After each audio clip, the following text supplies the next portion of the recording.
How willing are you to go to bat for your team? That's what we're talking about today on CultureCast.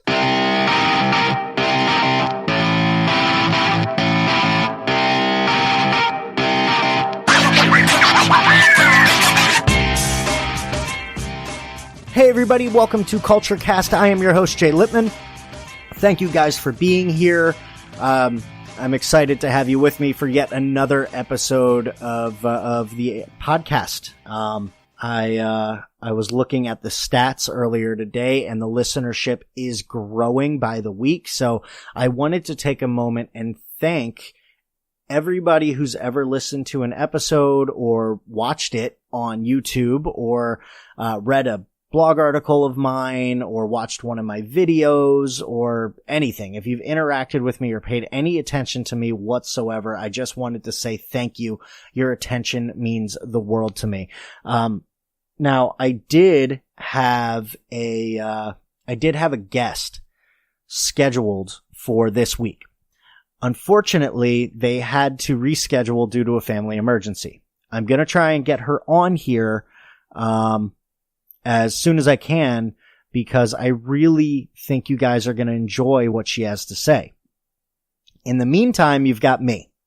But that's okay, because I always have something to talk about. I always have something in my back pocket just in case a situation like this arises, which it seems to do about every other week. So maybe we should just start scheduling guests for every other week. What do you guys think about that?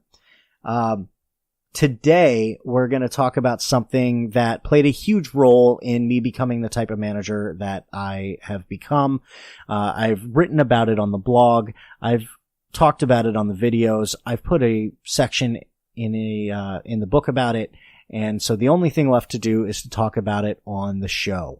And what we're going to talk about today, guys, is going to bat for your staff. The importance of being willing to stick up for your employees, even when it's not the easiest thing to do, which was certainly the case in my career.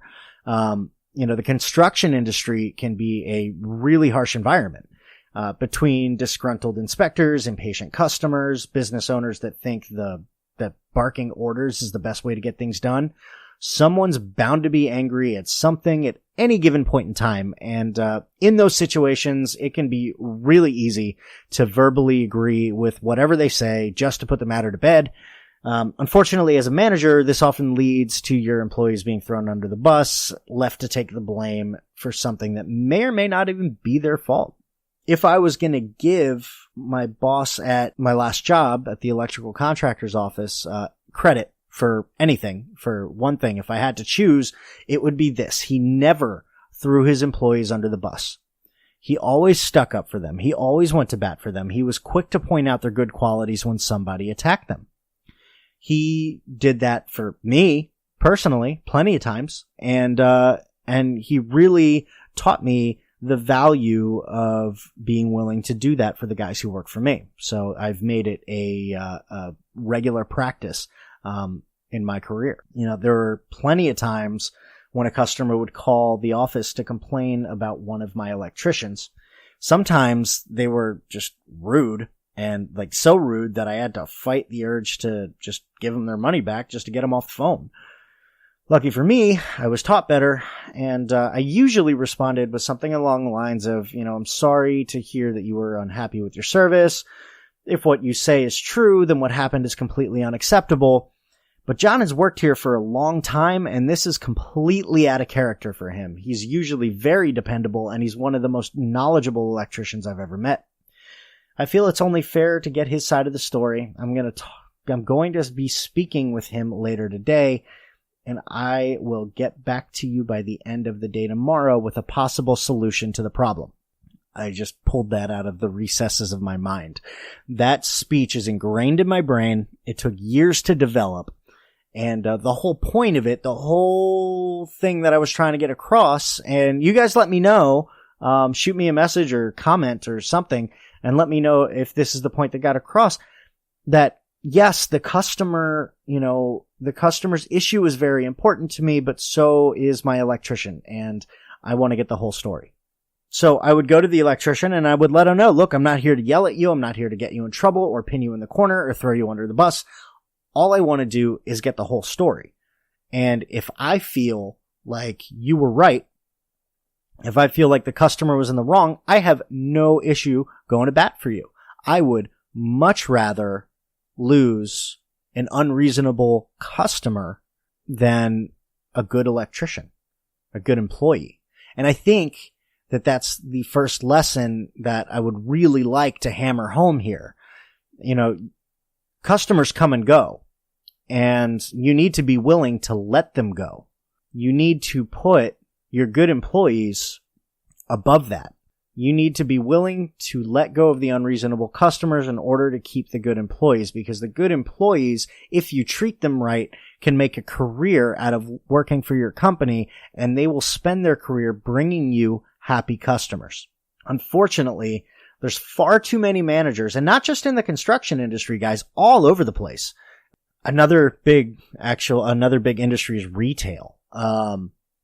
But there's just far too many managers who believe that the customer is always right. And that mode of thinking leads to unhappy employees who create more unhappy customers. It's a chain reaction. We talked about it.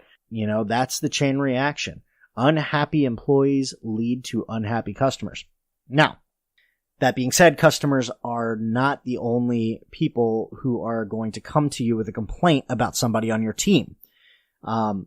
This is focused, you know, for people who are not in upper management, people who not at, you know, the top of the food chain, so to say. So for those of you who are not in upper management, you need to be prepared for people who are in upper management to come to you with a complaint at some point about somebody on your team.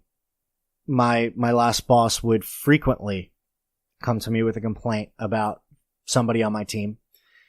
And, you know, he's the boss, so first instinct sometimes just to get the conversation over with would be to agree with him and just get him out of the way and say, I'll talk to the electrician and blah, blah, blah, blah, blah. Lucky for me, I had spent years practicing the things that I have written about in the book that I'm writing, which you're going to hear about later in the episode. I've practiced the things that I've written about in my blog, talked about on my videos and all that stuff, and talked about on this show. And, I was able to, more times than not, unless the electrician really was way out of line, more times than not, I was able to defend them with context. And to give you an example of what I mean by defending them with context, I'll give you just another story about, you know, working in that electrical contractor's office. One of the more frequent complaints I received was about a member of my team who was constantly late. Every electrician is expected to be in their truck, ready to go, and calling the office no later than 6:15 to get dispatched to their first job. This particular employee would call in at 8 o'clock to get dispatched, which means he wasn't getting to his first job till about 9:30. Now, to top that all off, there were days that he had to leave at 4:30, and we wouldn't get 8 hours out of him in a day. So to be fair, from an outside perspective, you know, it seems like my boss had every right to complain about that electrician being late all the time. But what's missing from this story, guys, is the context. See, this electrician has a family. More specifically, he had a son who needed to get to preschool every morning, and it was my electrician's responsibility to get him there. That's why he was calling in at 8 o'clock. The days that he had to leave at 4:30 or 4 o'clock were the days that he had to pick that kid up from preschool. The other thing that was missing from the story was the fact that even though he doesn't work the same hours as everybody else, the customers love him. And we'll talk about why in a second.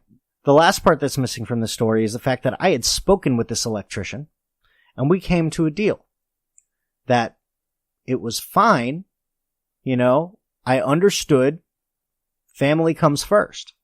And he agreed to work late on the days when he didn't have to pick up his son. So even though we weren't necessarily getting 8 hours out of him in a day, we were frequently getting, you know, close to, if not over 40 hours from him in a week. And the customers loved him. Now, because I took the time to build a relationship with this electrician and learn more about his life outside of work, I was able to not only understand his situation, but explain it to those who complained about his tardiness. As a result, he was more than willing to make up hours by working late, and the majority of his customers loved him. Why? Because I took care of him. Because I took the time to build that relationship. Because I practiced empathy and understanding about the fact that he had a family that needed to be taken care of. Look, guys, being willing to go to bat for your employees, to stick up for them, and give them the credit they deserve will pay off in dividends. The employee will be more willing to work harder. They'll show up to work and be happy to be there. They'll take better care of your customers. So the next time someone attacks your employee's character or performance, don't be so quick to throw them under the bus. And that's what I wanted to talk about this week. It's something that's super important. It's how you build a business that people want to work for. Because as we all know, if you build a business that people want to work for, your people will bring you customers that last a lifetime. Guys, thank you so much for listening to this episode. I'm super happy that you were able to join me, even though I didn't have a guest as advertised. I wanted to give you a quick update on the book. We're about 4 chapters away from completion. It's going to be an Amazon exclusive. If you want to get notified of the early release, then go ahead and sign up for my mailing list. Head over to jay@jaylipman.com. I'm sorry. That's my email address. You can email me too, but head over to jaylipman.com and sign up for my mailing list, and you'll be sure to get notified as soon as that book comes out. Got a lot of other things coming down the pike. That book is going to be both paperback and ebook, and I'm also going to be working on an audio version.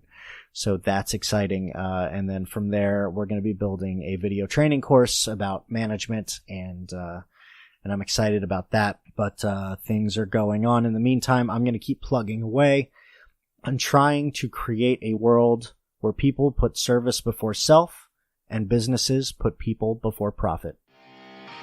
Until next time, guys, have a good one.